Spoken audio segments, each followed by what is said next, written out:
What's going on, everybody? Good afternoon. Hope you guys are doing well. And this is going to be a sort of part two to the video I posted this morning where I talked about the Seahawks potentially trading draft picks. So if you haven't already watched the video from this morning, you should probably go watch it. In that video, I discussed the possibility of the Seahawks trading up from pick 18.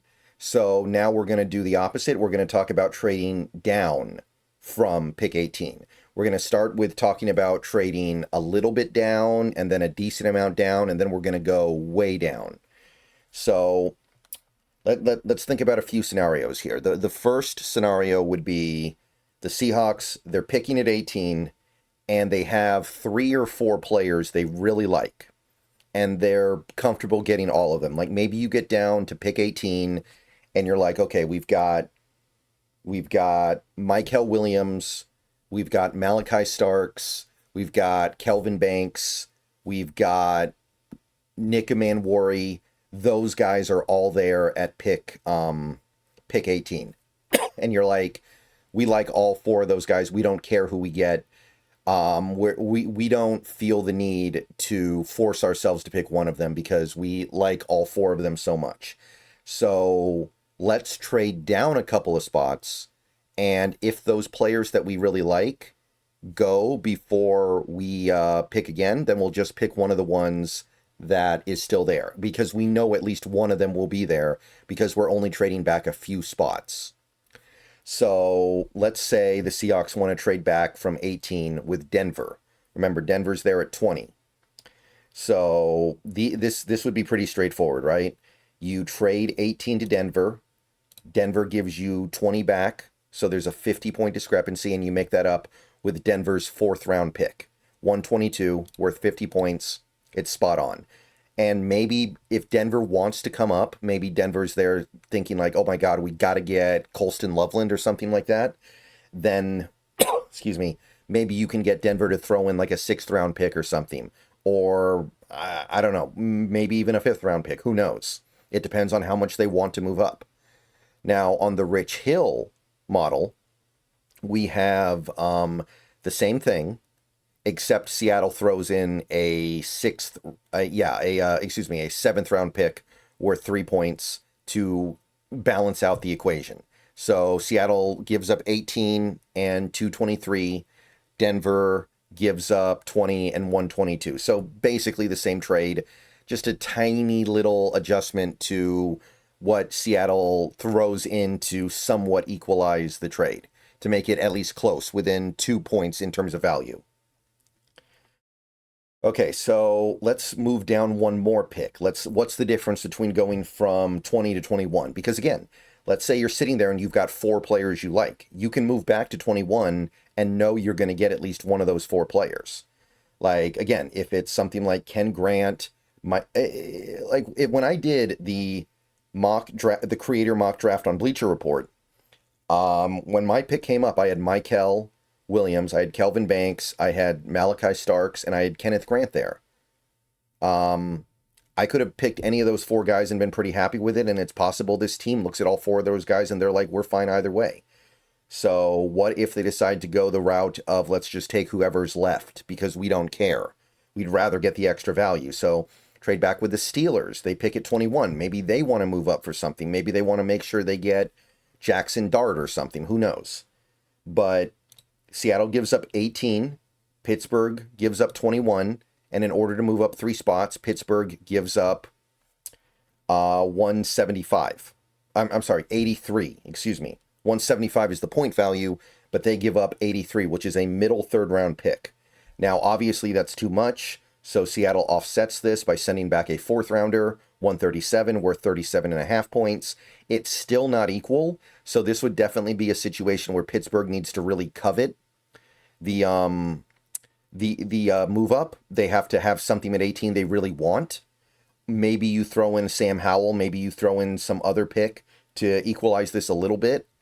But it is a little bit imbalanced. I couldn't quite balance it out with just picks. You are probably looking at throwing in a player, even if it's just a throw in like a Sam Howell. The same trade on the Rich Hill chart is a little bit more clear You go, Seattle throws over 18, Pittsburgh gives up 21, and then you make up, what is this, 26 points? You do that by getting, a fourth round pick and a sixth round pick from Pittsburgh. You get 123 and you get 185. So still a pretty decent collection. Obviously, you'd rather have the third round pick, but I couldn't quite get that to equal out on the Rich Hill chart. So we're moving back 3 spots and picking up a fourth rounder and a sixth rounder. If we truly feel like we don't care that much about picking at 18 versus 21 because we like our options at 18 so much, then I think that it is a worthy exchange to make, even if you're not getting another day 2 pick back. And the extra ammo could allow you to move back into day 3 as well. There are other trades you can make to stack. Okay, so those are 2 trades I would do in that specific scenario where you just want to move back a few spots. This next scenario I'm going to go through here is, let's say the Seahawks get to 18 and they don't really like their options. They're not too excited about anything. Like maybe Ken Grant's gone. Maybe Mykel Williams is gone. Maybe Jalen Walker's gone. Maybe Tet McMillan's gone. Maybe Matt Golden's gone. Maybe they're just looking at a bunch of stuff that they're just kind of not really super excited about. So they want to move back a good amount. They want to reset. That's what this scenario is. Trade back with the Lions. You move back 10 spots. You pick up extra value.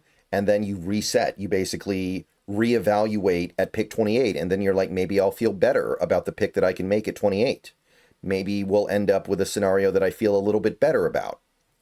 It's basically just kind of resetting the board because you don't like where the board sits when you pick at 18. So Seattle's pick is worth 900 points.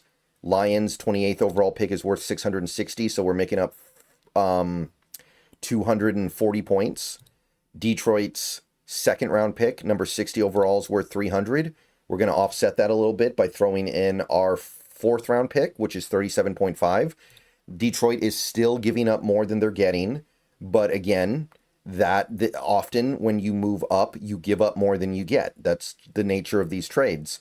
And again, in order to make this work, you would need Detroit to covet something at 18, but there's a very good chance they will covet something they could get at 18. So if this doesn't work, maybe you throw in something else. Maybe you can throw in a 2026 pick. Maybe you could throw in another day 3 pick somehow. Maybe you could package your 5th rounders and more or less even it out. Maybe get Detroit to throw in a 6th rounder somewhere. There are ways to make it balance. All right, so if you go the Rich Hill model, however, it's actually a little bit easier. Seattle gives up 18, Detroit gives up 28, and then Detroit gives you their second round pick, 60 overall, 88 points. So that's a 10-point discrepancy, 297 to 287. So Detroit's giving up a little bit more than they're getting, but again, they're theoretically coveting whatever it is they're getting up at 18 versus 28. If they don't covet something up at 18, then the trade can't really happen. And if Seattle has something at 18 that they're in love with that they really want to get, then the trade can't happen either. So you need these things to come together for a trade to actually occur. So that is kind of a moderate trade back that you can do. The numbers make sense. Again, you need the actual circumstances of the teams to also match up. But there's one more scenario I want to go into before I end this video. One more trading down scenario that I wouldn't even call trading down so much as I would punting on this draft. And I don't really mean it's like a full punt, but it is definitely casting a good chunk of value into the future. It is acquiring a future first round pick. So here's the idea. The Seahawks get there at pick 18, and maybe they have something they like there, maybe they don't. But either way, they see an opportunity to take advantage of a team that is a little bit desperate, that isn't making the best decisions, and might be willing to do something crazy to right their franchise. I'm talking about the New Orleans Saints. So the Seahawks are sitting there at 18. Maybe Shedeur Sanders is still there. Maybe Jackson Dart is still there. Maybe some other quarterback the Saints have just fallen in love with is there. And the Saints are like, we want that guy. and we need to move up now. If we don't move up now, the Steelers could get him.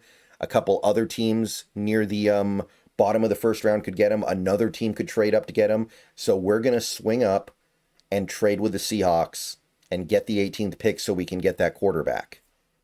And the only asset they can really give up at this point, because they've already utilized their number 9 overall pick, is, first of all, their second round pick, and then their first round pick in 2026.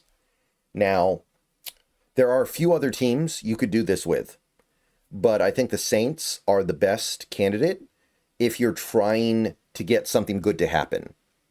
Because the Saints are a team that is likely to be bad next year, and they're also a team that is likely to be a little delusional about whether or not they're going to be good next year. So I say we give up 18th overall.